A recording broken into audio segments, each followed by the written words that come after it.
"Don't look at me," she whispered, bruised and barefoot. But the rancher fell to one knee and said, "Be my wife." Dry Hollow, Montana Territory. Winter, 1874. The snow fell in slow, silent flakes over the bustling market square. Dry Hollow was never kind in winter. Sharp winds cut through wool coats, and breath turned to ice in the air. Beneath the gray sky, townsfolk huddled around fires or bartered loudly over sacks of grain and leather goods. But today, the attention of the crowd shifted toward a wooden post near the center of the square. Tied tightly to it was a girl, barefoot, bruised, her torn dress barely shielding her from the cold. She was 20, but her hollowed cheeks and downturned eyes made her look older.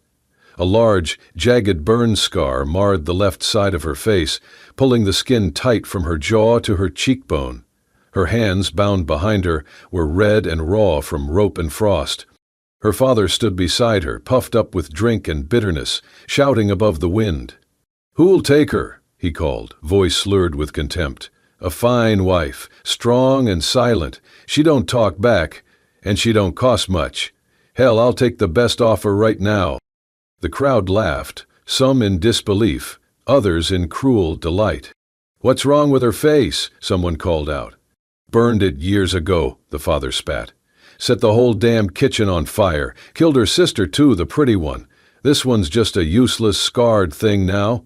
Useless. More laughter. A woman nearby muttered, "Poor thing, should have died with the fire." "She ain't even got shoes," another man jeered. Anna kept her eyes on the snow beneath her feet, her breath shallow. She did not speak, did not flinch. The cold had taken the feeling from her toes hours ago. Her hair hung in frozen tangles, and her lips were cracked with blood. Then came the sound of boots, slow, deliberate, not rushed like the rest. Spurs clinked softly with each step. A man approached through the crowd. He wore a long wool coat lined with fur, dusted white at the shoulders. A wide-brimmed hat shielded his face, but when he raised his head, the hush in the square was sudden. His eyes were calm, steady, and, unlike the others, he did not sneer. He looked at the father first. "How much?" he asked plainly. The father blinked. "You serious?" The man did not answer. Instead, he reached into his coat and tossed a small leather pouch to the ground. It landed with a heavy clink of coin. The father scooped it up, fingers shaking greedily. "She's all yours." The man nodded once and stepped forward. As he untied the ropes from Anna's wrists, she swayed slightly but did not fall. Her skin was mottled with bruises, wrists rubbed raw. She pulled her hands close to her chest, still refusing to meet his eyes. He crouched, reaching toward her gently, but she turned her face away, her voice hoarse and barely audible. "Don't look at me." He froze for a breath. Then, without a word, he shrugged off his heavy coat and wrapped it around her shoulders. The wool was warm, lined with thick shearling. It hung down past her knees, swallowing her frame. He did not touch her face, did not flinch, did not stare. Instead, he dropped to one knee on the floor, leaning forward, his voice soft and sure. "You're beautiful. Be my wife." Anna stood still, her breath catching in her throat. For the first time, her fingers stopped trembling. Her eyes, wide with disbelief, flickered toward his, but only for a second. The crowd had gone quiet. Whispers passed like wind between buildings. No one laughed now. The man placed a hand on the small of her back and guided her gently forward. No one stopped them. No one dared. And just like that, through falling snow and silent stairs, the girl they had called a burden walked away, beside the man who saw her as something worth saving. The snow crunched softly beneath their boots as they walked. William led the horse with one hand, his other resting calmly by his side. Anna, wrapped in his oversized coat, kept her eyes on the ground, her bare feet tucked awkwardly into the hem to preserve what little warmth she could find. Neither of them spoke. The silence was not heavy, it was careful, like a glass floor neither dared to step too hard upon. But in Anna's mind, the silence echoed louder than words ever could. 10 years ago, the fire had started with a pan of grease. She had been 10, trying to cook stew the way her mother used to, before her mother got too sick to leave the bed. The flames had spread fast, licking the curtains, swallowing the walls. She remembered screaming for help. She remembered the smoke. She remembered her little sister's voice from the other room, soft and confused. "Anna?" Then she remembered nothing but heat. And afterward, silence. Permanent. Her sister never spoke again, never laughed again, never braided flowers into Anna's hair, or stole apples from the pantry with a mischievous grin. Her name had been Elsie. She was 8 years old. Anna woke 3 days later, her face wrapped in linen, her throat raw from screaming. Her mother died weeks after, grief eating her faster than the illness ever could. And her father? He was never the same. "You should have died instead," he said once. He said it often. She heard it again, in her head now, louder than the wind. The way he looked at her, year after year, like she was a broken tool he could not throw away but never wanted to use. She became the ghost of her sister's shadow, the reminder of all he lost. His punishments grew harsher as she grew older. Sometimes it was the back of his hand, sometimes it was worse, but always it was his words that cut deepest. "Scarred and stupid, no man will ever want you. You were born cursed. Even fire tried to take you. Should have let it." Those words lingered in her bones, etched deeper than the burn on her skin. Today had been the final blow. Tied to that post, her shame on display. And yet, the only thing worse than the crowd's laughter was the sound of coins clinking in her father's hand as he sold her like a mule. She swallowed hard and glanced up at William. He had not asked her name, had not questioned the scar. He walked beside her now in silence, glancing ahead as if the world behind them held no meaning. But Anna's thoughts were not silent. She wondered why he helped her, what he wanted, what he saw when he looked at her. She wrapped the coat tighter, pulling the collar up to her cheek. The burn stung in the cold, a reminder that it would always be there. She turned away slightly, avoiding his gaze, though he was not even looking at her. He must have sensed her unease. His hand shifted on the horse's reins, slowing the pace to match hers more precisely. Still, he said nothing. Not a word to force comfort, not a question to demand explanation, just quiet. Kind, careful quiet. Anna could not remember the last time someone walked beside her without fear, disgust, or orders. No one had ever shielded her from a crowd. No one had ever covered her shoulders with warmth or looked into her eyes without flinching. Even now, she expected him to break the silence, to say something cruel, to regret his decision. But he did not. The snow kept falling, the wind whispered through pines ahead, and William walked beside her as if he had all the time in the world. Anna took one slow breath, then another. Maybe it was nothing. Maybe it would not last. But for the first time in 10 years, she did not feel completely alone.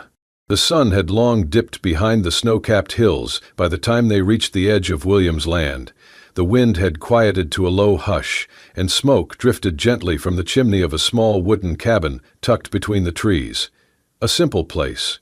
No more than 3 rooms and a barn out back, but it stood firm against the cold, with golden light spilling from the windows like a welcome.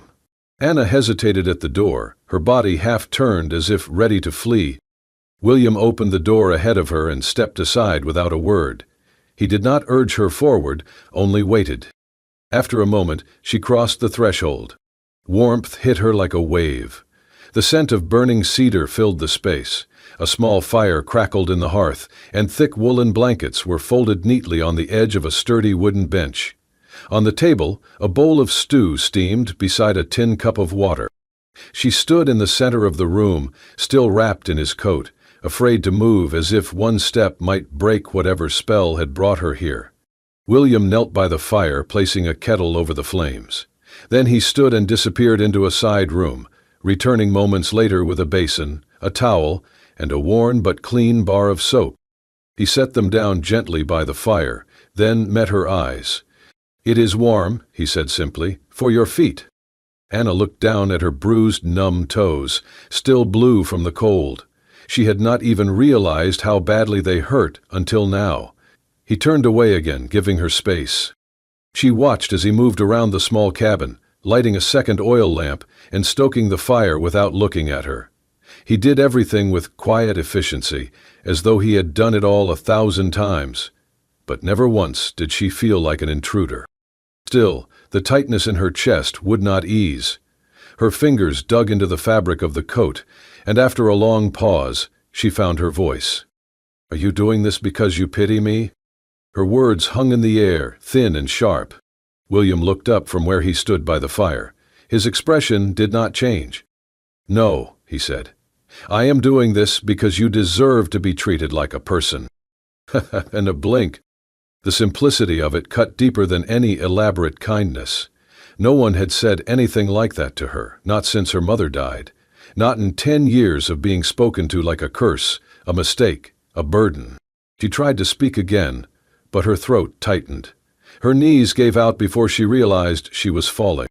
She dropped to the wooden floor beside the fire, the coat pooling around her, and covered her face with both hands. The tears came fast, hot, silent, uncontrollable. It was not just the fire in the hearth that warmed her. It was the words, the room, the absence of judgment. It was William's back turned respectfully as she wept, not out of shame, but because he knew what dignity looked like. For the first time in years, Anna cried not from pain, not from fear, but because someone had looked at her. Not as a burden or a body to be bought, but as a human being. Outside, the wind shifted direction, whistling softly against the shutters. Inside, in a cabin lit by firelight and fragile beginnings, a scarred girl let herself fall apart, just enough to begin stitching back together. The days passed slowly, softened by routine. The snow outside the cabin thickened with each morning, but inside, Anna began to move through the space like she belonged, not quite with ease, but with growing familiarity. She learned where William kept the dry wood, how he liked his coffee black, how the chestnut mare in the barn responded best to a gentle voice. She cooked when she could, swept the floor, fed the chickens. Little things, small, steady things, that reminded her of who she used to be, before the fire, before the shame. But still, she avoided mirrors. And still, she avoided William's gaze. He never forced her to speak, never asked for more than what she gave, but she caught his eyes on her sometimes, quietly, cautiously, like he was studying a fragile map. She hated that it made her heart race. One morning, as the sky outside shifted from gray to pale blue, Anna stood at the wash basin beside the fire. Her scarf had grown damp, so she removed it to dry, thinking William had gone to the barn to check on the animals. She dipped her hands into the basin, rubbing warmth into her fingers. Behind her, the door opened. She turned just as William stepped inside, boots heavy with snow. He stopped mid-step, startled to see her without the scarf. Their eyes met, and in that half-second, everything froze. Anna's breath hitched. Then her expression twisted, panic rising like a flood. "Do not look at me like that," she snapped, her voice shaking. William's brow furrowed, confused. "Like what?" "Like the others," she said, backing away. "Like I discussed you." He stepped forward instinctively. "Anna." She raised her hand between them, trembling. "You are just like them. You stare and flinch and pretend not to. You said I was beautiful, but you were lying." "I did not lie." "Yes, you did," her voice cracked. "You looked at me, really looked, and now you see what they all saw." The burn scar was angry and red in the firelight, a jagged reminder that refused to fade. Her whole body trembled, not from cold, but from fear. Fear that the one person who had shown her kindness would finally turn away. William said nothing. He closed the door behind him, slow and calm, then stepped toward her, one measured step at a time. She backed against the table, heart pounding in her throat. "I said, do not look at me," she whispered again, softer now, pleading. But he did.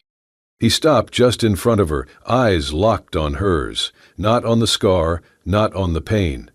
Just her. And then, gently, he lifted one hand. Anna flinched. But his touch was warm and steady as he placed his palm against the side of her face, his thumb brushing the curve of the burn. "I am not afraid," he whispered.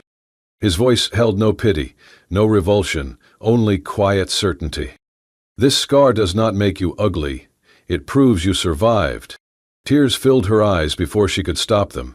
She shook her head once, confused, disbelieving. "Why would you say that?" "Because it is true." Then, with no urgency, no force, he leaned forward and pressed a kiss to the scar. Not her lips, not her hand, but the place she hated most, the place she had hidden from the world for 10 long years. Anna gasped softly, the world tilting beneath her. No one had ever touched that part of her without flinching. No one had ever dared kiss it, as if it deserved affection instead of shame. She could not speak. William stepped back, not asking for anything, not expecting a response. He simply turned away, moved to the fire, and added another log.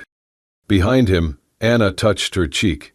The place still burned, but not from memory. It was something else entirely. It was a quiet morning when the peace broke. Anna was feeding the chickens, her scarf pulled low against the wind, when she saw the dust rising on the road. A wagon, pulled by 2 horses, creaked into view, followed by the dark, hunched figure of a man who had no place in her new world. Her heart dropped into her stomach. She turned and walked quickly toward the cabin. William met her halfway, sensing something wrong in the tension of her shoulders. He looked past her and saw the man climbing down from the wagon with heavy boots and heavier breath. Anna's father. He did not wait for invitation. He stomped toward the porch, eyes full of contempt, voice already raised. "There she is," he barked, "hiding like some kept thing. You got her dressed up like a wife now, cowboy?" William said nothing. His hand rested calmly on the railing. The old man turned his gaze on him. "She's my daughter. I got every right to take her back. Unless, of course, you are willing to pay what she's worth." William's jaw tightened. "I already paid you once," the man sneered.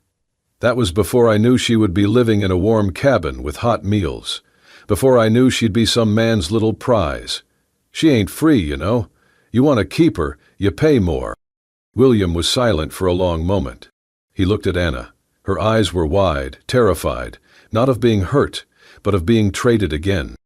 He looked at her father. His mind raced.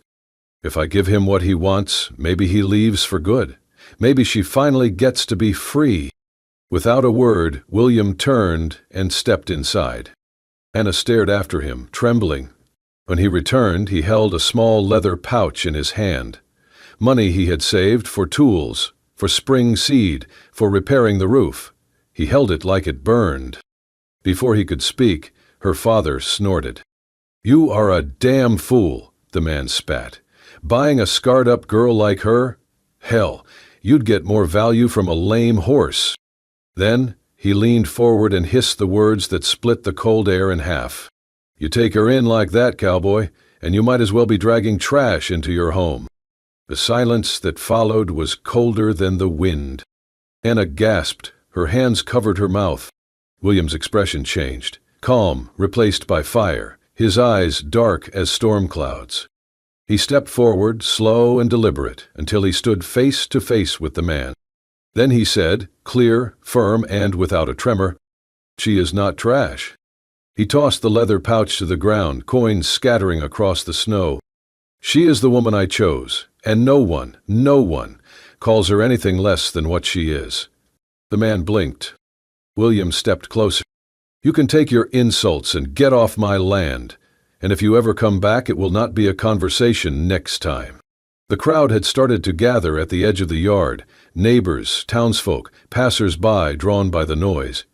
No one laughed, no one moved. Anna's father looked at their faces, saw the stillness, the judgment, the realization that the power he used to carry meant nothing here. With a snarl, he backed toward his wagon. "This ain't over," he growled. "You'll regret this, both of you." He climbed into the seat, yanked the reins hard. The horses turned, and the wagon rolled away, kicking up dust and silence. Anna stood frozen. Then she turned to William, her eyes wet, her lips parted as if she wanted to say 100 things and none at all. But she did not need to speak. He walked over and gently touched her hand. She looked down at their fingers. No one had ever fought for her. No one had ever chosen her, not for love, not for worth, but simply because she was her. And in that moment, as the snow returned, and the wind carried away the scent of old bitterness, Anna knew something she had never dared believe. She was not broken. She was not a mistake. She was his choice. The snow had not stopped since morning. It fell thick and silent over the hills, blanketing the land in white silence. Inside the cabin, the fire crackled softly, untouched stew cooling on the table. William called her name once, then again, louder this time. But Anna was gone. He rushed outside, the wind slashing at his face.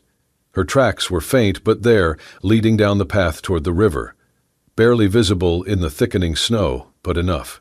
He followed them without hesitation.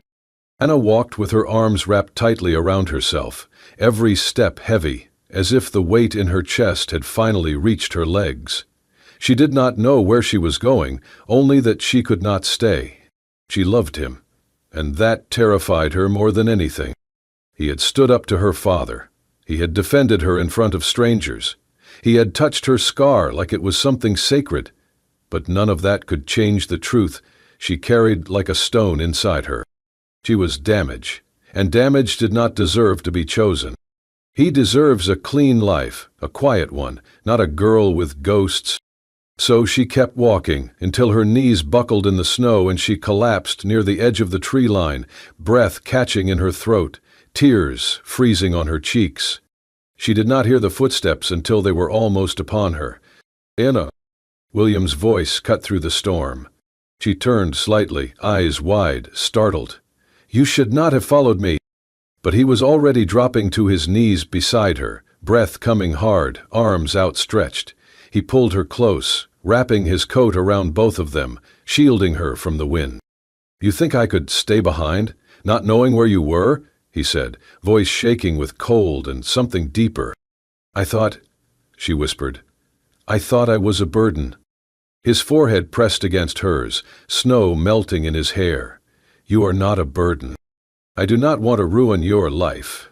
He shook his head. "You are the reason I want a life at all." Anna went still. Then he reached into his coat pocket and pulled out a small silver ring, worn, smooth, shaped by time. "This belonged to my mother," he said quietly. "It is the only thing I have left of her." He slipped it gently onto Anna's finger. "I want you to have it." She stared at the ring, too stunned to speak. "This is not pity. This is not guilt. I am not saving you, Anna," he said. "I am choosing you." Tears welled in her eyes, not from sorrow, but from the unbearable weight of hope. "I do not know how to do this," she whispered. "I have never been loved before." "Then let me show you." He kissed her forehead, slow and certain, his hands warm despite the cold. And for the first time in her life, Anna let herself believe that maybe, just maybe, she was allowed to be loved. The storm had passed, but the wind still whispered of something coming. William stood on the porch, sharpening a knife with slow, methodical strokes. Inside, Anna was kneading dough, her sleeves rolled to the elbows, humming softly under her breath, something light, something new. Then came the sound. Hooves. Wheels. Shouting. William dropped the knife. Anna stepped to the window just as the wagon creaked into view, larger this time, pulled by 4 horses. At least 5 men rode with it, their eyes bleary, their mouths twisted in drunken delight. And leading them, as if he had never left, sat her father. He dismounted before the wagon stopped, stumbling slightly but grinning, as if he were about to collect on a debt. Anna stepped back from the window, blood draining from her face. William walked to the door and pulled the rifle down from the wall. "Stay inside," he said. She opened her mouth, but he shook his head. "Promise me." Anna nodded. Outside, the men fanned out, some carrying pistols, others broken bottles or knives. Her father stepped forward with exaggerated confidence, arms wide. "You had your fun, cowboy," he called. "But the game is over. I am here to take back what is mine." William stepped down from the porch, rifle held steady. "She is not yours." "Psh, that's so?" The old man chuckled, then turned to his companions. "You hear that, boys? He thinks she belongs to him now." He spat in the snow. "She is still my daughter. I can do whatever I damn well please with her." "No," William said flatly. "You cannot." Her father's eyes darkened. "Then maybe I will just burn this little house to the ground and drag her out from the ashes, like the last time." "That did it." William raised the rifle. "Get off my land." One of the drunkards reached for a weapon. The shot rang out fast, too fast. Gunfire exploded in the cold morning air. William dove behind a barrel as bullets splintered the porch rail. He returned fire, hitting one of the attackers in the leg. Another charged forward with a club, but William knocked him down with the butt of the rifle. Then a sharp crack, pain exploded in his shoulder. He staggered back, gripping his arm, blood already soaking his sleeve. The world blurred. From the cabin, the door slammed open. Anna stood in the doorway. She had William's pistol in her hand, held high, arms steady despite the shaking in her knees. "Enough!" she screamed. Her father turned, surprised. "Anna, go back inside." She stepped down the porch steps, moving past William, who tried to grab her but stumbled. "Stay out of this," her father barked. But she did not stop. For the first time she looked him in the eye, not with fear, not with shame, but with something fierce. "I am not the scared little girl you beat into silence." She cocked the pistol. "You do not own me." He laughed, but it cracked. "Put that down. You do not have the spine." She took one more step. "Try me." The wind went still. Then something broke in her father's face. His bluster cracked. He looked at the girl before him and, for the first time, did not see something weak. He saw a woman who had been forged in fire and survived. He took a step back, then another. "Crazy bitch," he muttered. Then he turned and climbed into the wagon. "Let's go," he barked at the others. The remaining men, wounded or winded, limped after him. Within minutes they were gone, disappearing over the ridge, swallowed by the silence they had tried to destroy. Anna stood still, breathing hard. William, still crouched beside the porch, looked up at her with pain in his eyes, but pride, too. She turned to him and dropped to her knees. "You are bleeding." He smiled, even as he winced. "You should see the other guys." She laughed, a breathless, stunned sound. Then carefully she helped him inside. And with the door shut, the noise behind them fading into memory, Anna felt something shift inside her. She had stood up, she had fought back, and for the first time in her life, she had won. The seasons turned. The snow melted into spring, and spring gave way to golden fields and warm winds. The trees stretched their arms again, and grass returned like an old song remembered. The cabin, once a place of hiding from storms and sorrow, began to change with them. It breathed differently now. It echoed with laughter in the mornings, quiet humming in the afternoons, and firelight reflections on the walls at night. Anna bloomed slowly, like the wildflowers that lined the fence William had built with his bare hands. Healing did not come all at once, nor did trust, but little by little her steps grew lighter. She began to meet her own reflection, without looking away. Some days were still heavy, shadows tugging at her confidence, but they did not hold her like before. And William never rushed her. He matched her pace without question, without complaint. Each morning he would take her hand and lead her out to watch the sunrise. He built a bench beneath the oak tree behind the cabin, carved her name into the grain like a quiet promise.